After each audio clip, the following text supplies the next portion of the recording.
হ্যাঁ পুলিশ কি একটা বললো? না, হ্যাঁ লাল রঙের পোশাক পরে গেছিল। কি তুমি চমকাচ্ছ কেন? আমি মানছি তোমাদের দুজনকে একই রকম দেখতে, এর থেকে বেশি তো কিছু না। আর একই রকম দেখতে মানে একদম একরকম দেখতে এরকম তো কোনো ব্যাপার নেই, ফটোকপি তো নয় রে বাবা। শোনো। হ্যাঁ বলো। বলছিলাম কি, তুমি তো বলছিলে আমরা বিদেশ চলে যাব, কবে যাব গো? হ্যাঁ হঠাৎ এই প্রশ্ন এখন? না আসলে ওই মানে তুমি তুমি অনেকক্ষণ ধরে একই কথা বলছো, তাই অন্যরকম একটু কথা, আমাদের স্বপ্নের কথা, তাই বলছিলাম। হ্যাঁ আমি বলছিলাম তো, তা বলে এক্ষুনি কবে আমরা ফেরত যাব এই কথাটা বলাটা কি খুব জরুরি? ঠিক আছে, তুমি যখন শুনতে চাইছো না তাহলে বলবো না। দেখো, ফেরত যেতে চাইলেই যাওয়া যায়, কিন্তু আগে অপরাধী ধরা পড়ুক।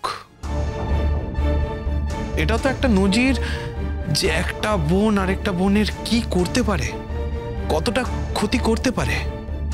হ্যাঁ, এই একটা মাত্র ঘটনার জন্য একজনের লাইফ শেষ হতে যাচ্ছে। শুনছি তো ডিভোর্সও নাকি হয়ে যাবে। আগে অপরাধী ধরা পড়ুক, এর শেষটা আগে দেখি, তারপর তো।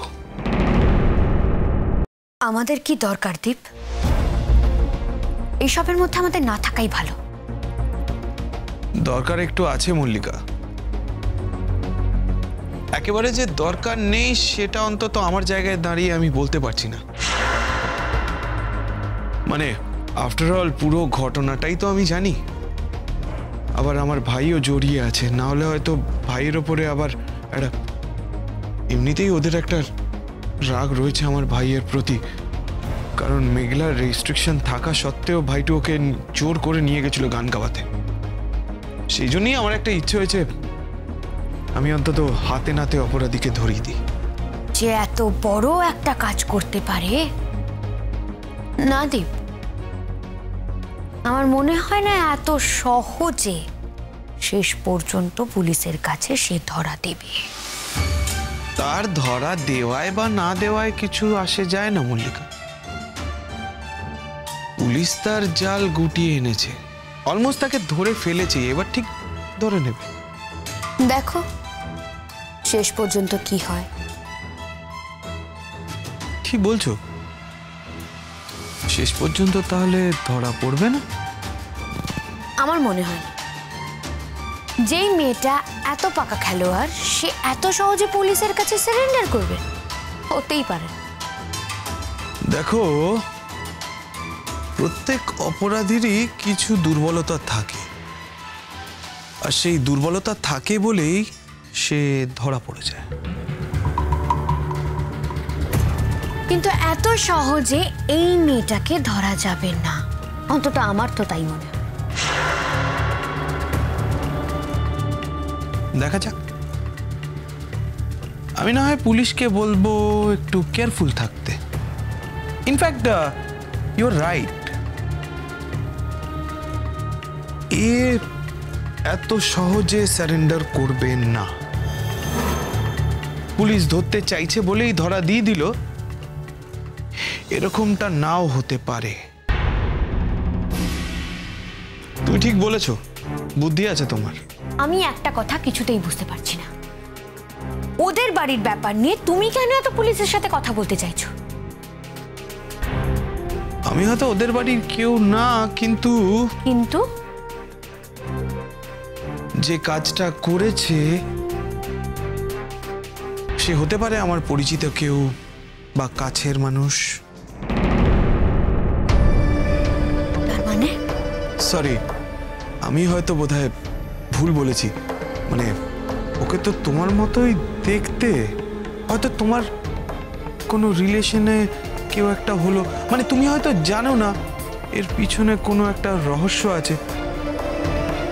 সেই রহস্যটা উন্মোচন হলে জানা যাবে ও হয়তো তোমার ঘনিষ্ঠ কেউ, আর তোমার যদি কেউ ঘনিষ্ঠ হয় সে তো আমারও ঘনিষ্ঠ হলো বই কি। মানে তোমার সূত্র ধরে বললাম, আর কিছু না। নিজেকে বড্ড বেশি চালাক মনে করছো, তাই না দীপ? তুমি জানো না তোমার থেকে আমি কত গুণ বেশি চালাক।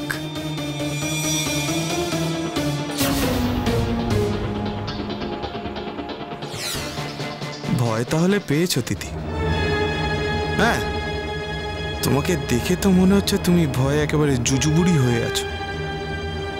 শেষ মুহূর্তে তুমি পালিয়ে যেতে পারো, কিন্তু আমিও খুব কশাস। তোমাকে আমি কোথাও যেতে দেব না। যেমন করেই হোক, যা কেউ পারেনি আমি তা করে দেখাবো। আমি তোমাকে হাতে নাতে ধরিয়ে দেব।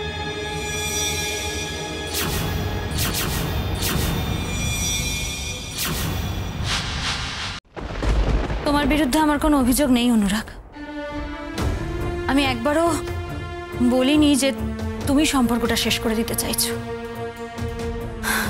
তুমি মিথ্যে ভয় পেও না। এক সেকেন্ড মেঘলা, যা বলছো ভেবে চিন্তে বলো। আমার কিসের ভয়? আমি কোনো কিছুতে ভয় পাই না। আমি কিছু বলতেও চাইছি না অনুরাগ, শুধু এটাই বলছি যে যত তাড়াতাড়ি সম্ভব ফর্মটা আনিয়ে একটু যদি সই করে দেবার ব্যবস্থা করো। ফর্মটা আমি কেন আনাবো বলতে পারো? আমার কিসের দায়? আমি তারপরের জন্য বলিনি যে আমি তোমার সাথে। হ্যাঁ বলনি, বলছি তো, আমিও তো সেটাই বলছি, তুমি বলনি। তোমার বিরুদ্ধে আমার কোনো অভিযোগ নেই। আমি তোমাকে অ্যাকিউজ করছি না অনুরাগ। আমি শুধু বলছি ডিভোর্সের ফর্মটা যদি সই করে। শোনো মেঘলা, ডিভোর্সটা তুমি চাও, তাই ডিভোর্স সংক্রান্ত সমস্ত রেসপন্সিবিলিটি তোমার। ফর্ম তোমাকে আনাতে হবে, উকিলও তোমাকে অ্যারেঞ্জ করাতে হবে। হ্যাঁ, আমি কোনো বাধা দেব না। তুমি যেদিন ফর্মটা এনে আমার হাতে দেবে আমি সেদিন সই করে দেবো। জানি।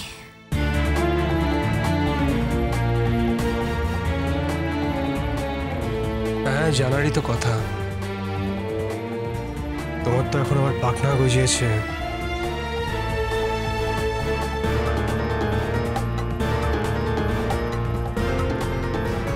আসছো? তুমি খুশি তো অনুরাগ? খুশি? কেন? হ্যাঁ, এই যে তুমি আমাকে অ্যাকিউজ করতে পারছো, সবটা আমার ঘাড়ে ঠেলে দিতে পারছো, এতে তুমি খুশি না? Do not cross your limit Meghla. আমি কোনো লিমিট ক্রস করতে চাই না অনুরাগ, আর চাই না বলেই তোমার জীবন থেকে সরে যাচ্ছি।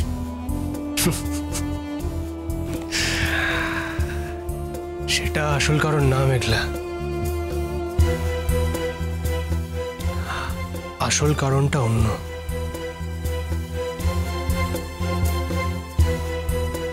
বেসিক্যালি তুমি বুঝে গেছো যে একটা সংসারের মধ্যে থাকতে হলে তার নানান নিয়ম কানুন থাকে, বাধা বাঁধন থাকে, রেস্ট্রিকশন থাকে। আর তুমি এটাও বুঝে গেছো যে তুমি এগুলোর জন্য রেডি না। তুমি জানো একটা মেয়েকে কত কিছু মেনে চলতে হয়, কিন্তু তুমি তার মধ্যে সীমিত থাকতে চাও না। তোমার তো এখন অনেক স্বপ্ন। তোমার নাম চাই, যশ চাই, খ্যাতি চাই। আর তোমার মনে হতে শুরু করেছে যে সংসার করে এগুলো সম্ভব না।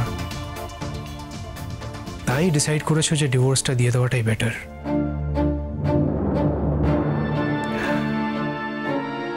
এদিকে ব্যাপারটাকে এমনভাবে দেখাচ্ছ, এমনভাবে সাজাচ্ছ যেন লোকে মনে করে আমি তোমাকে বাধ্য করছি ডিভোর্স দিতে। তবে আমিও একটা জিনিস তোমাকে বলে রাখি মেঘলা, এটা তুমি সাকসেসফুলি করতে পারবে না।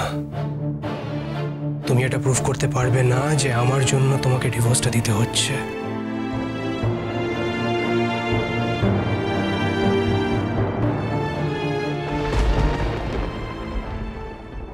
সকালবেলা অনুরাগের ঘরে আমি যে কথাগুলো বলতে গিয়েছিলাম সেই কথাগুলো অনুরাগেরই তোমাদের বলার কথা। আমি সকালে অনুরাগের কাছে ডিভোর্স চাইতে গিয়েছিলাম।